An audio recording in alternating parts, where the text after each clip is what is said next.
This is our head, a complex structure housing the most sophisticated organ in the human body, the brain. Deep within the brain lie two fascinating glands, the pituitary gland and the pineal gland. The pineal gland, in particular, is often the subject of intrigue and speculation. They say this gland is shaped like an atrophied eye, to be precise. Some suggest it was once functional, perhaps even capable of perceiving light. But if that were true, why is it buried so deeply within the brain, shielded from light? If it were meant to see, wouldn't it make more sense for it to be situated in a location where it could interact directly with light? Despite its hidden position, we know the pineal gland is highly sensitive to light. It gathers information about the presence or absence of light through signals transmitted by the eyes. This data drives the gland's production of specific chemicals. For instance, when light diminishes, such as during the evening, the pineal gland begins producing melatonin, a hormone that facilitates sleep. This leads us to question, if its primary function were merely to regulate light-related processes, wouldn't its logical location be somewhere external, where it could directly sense light? After all, our eyes already perform this task quite effectively. Why have an internal structure that resembles an eye yet functions differently? The answer may lie beyond its relationship with external light. The pineal gland might also be attuned to internal light, a metaphysical or energetic illumination that transcends ordinary perception. This internal connection suggests that the pineal gland's role is not merely physiological, but deeply spiritual, resonating with our inner awareness and higher states of consciousness. Let's delve into how ancient traditions viewed this inner light. In Chinese medicine, the human ear is interpreted as a microcosm of the body. Imagine the ear as an inverted fetus. The head corresponds to the lobe, the spine runs along the curve, and the limbs extend toward the top. Each point on the ear correlates to a specific organ in the body. By stimulating these points, whether through acupuncture or other means, practitioners believed they could influence the corresponding organ. Among these points is one known as the point of inner light, located near the earlobe. Ancient practices often involved activating this point using crystals or diamonds. These were not mere ornaments. They were tools for resonance, facilitating a connection to the inner light within the individual. For instance, priestesses in temples would wear specific crystals to enhance their inner vision, enabling spiritual insight and heightened perception. The use of crystals or jewelry in this way was deliberate, with a deep understanding of their effects on the body's energy systems. In contrast, today's trend of body piercing often ignores these principles. Piercing without awareness of the body's energetic map can disrupt the natural harmony of the organs. Each point on the body is linked to an organ or system, and piercing the wrong spot or using inappropriate materials could have unintended consequences. While ancient cultures like the Egyptians or Sumerians engaged in practices such as tattooing and piercing, they approached these rituals with precision, choosing symbols and locations for their spiritual or energetic significance. Returning to the pineal gland, its positioning within the brain seems to connect it not just to light, but to the heart. The heart is the body's central hub of blood circulation and symbolically the seat of fiery energy. Fire, in turn, is associated with light. Mystical traditions often describe a resonance between the light of the heart and the light perceived by the pineal gland.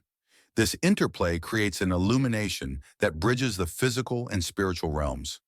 Interestingly, many meditative or spiritual practices highlight moments of heightened inner light. During deep meditation or prayer, practitioners often report a subtle brightness in their inner vision. This phenomenon suggests a direct link between the pineal gland, the heart, and the brain's visual centers.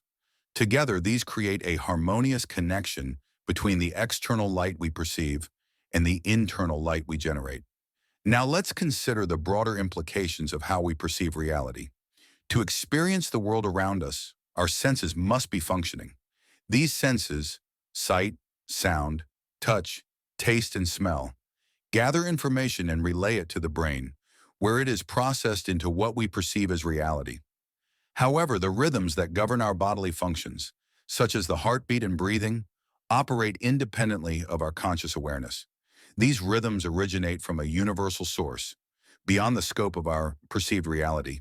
The light we see is not merely a product of external illumination like sunlight. Instead, it is created within the brain. When sunlight reaches our eyes, the brain converts this energy into the experience of light. In this sense, we are the creators of the light we perceive. To understand this concept more deeply, think of a dream. When you close your eyes and visualize something, the images you create often have color, light, and depth. This demonstrates that your brain is capable of generating its own light, independent of external sources. Let's take this idea further. If the brain generates light, it also projects it, creating the world we experience. Imagine going to a movie theater. You see images on the screen and assume the story is happening out there.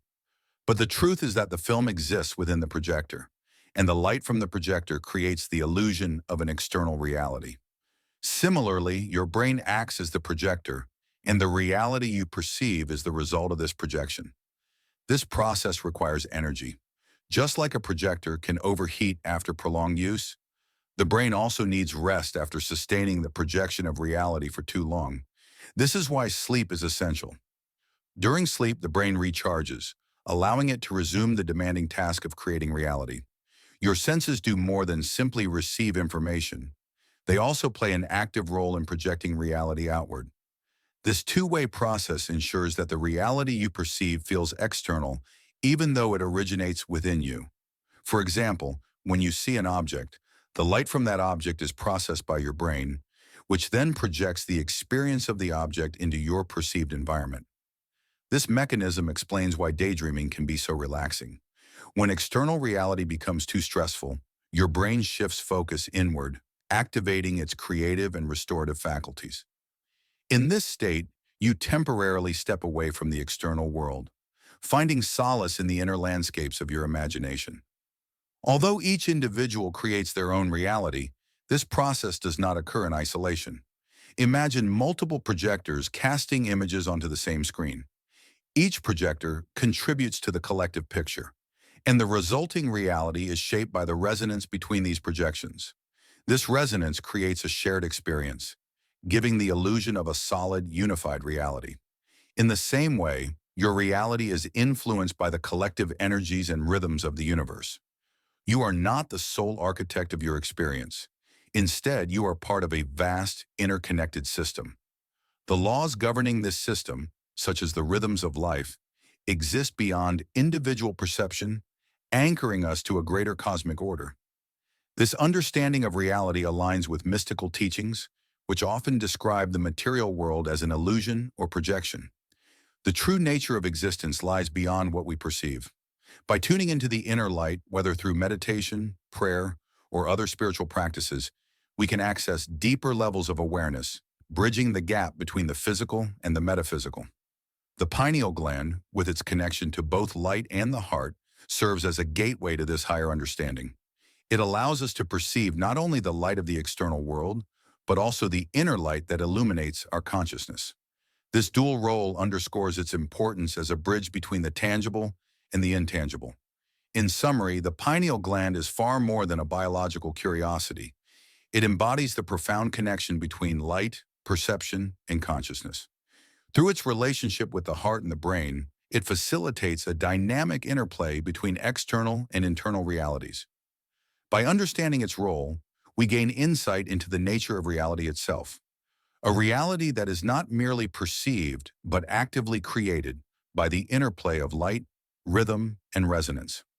In this process, we come to realize that our perceived reality is but a fraction of the whole. Beyond the limits of our senses lies a vast interconnected universe, vibrating with the rhythms of life. By exploring this inner light, we can transcend the illusions of the external world and connect with the infinite depths of our true being.